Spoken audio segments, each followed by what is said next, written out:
Language is a cultural, social, and psychological phenomenon, and discovering what is universal about languages can help us understand the very core of our humanity. When we open up James Joyce's Finnegans Wake, we encounter words not found in any dictionary, but we can still get our bearings because of associations and connotations generated by recollection, which is crucial to the philosophical system of Hegel, which I'm applying to my reading of the Wake.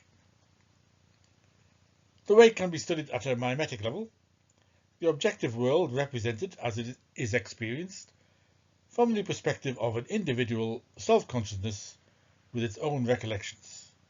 For instance, when it is mimicking the sound of a river, Speculative Rhythm, beside the rivering waters of, hither and thithering waters of.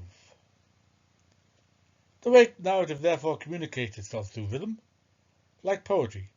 The accents demanded by natural speech conflict with the metrical form, and a tense movement called rhythm emerges.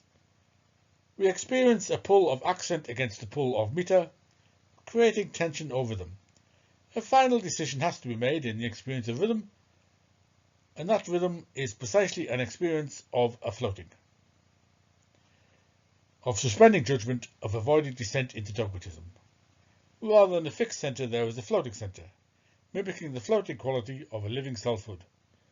This is brought out, for instance, in Greek poetry, like these lines from Anacreon: To semeron mele me, vete se ve, toi vion. With this floating centre, I can demonstrate that the one thing everybody knows about Hegel is in fact wrong. Speculative thinking is a mode of thinking seeking to grasp the nature of reality as a whole, and it moves by speculative rhythm, which has a floating centre, an unresolved unity, not a firm synthesis or fixed endpoint. So Hegelian dialectic cannot be a matter of thesis, antithesis, synthesis.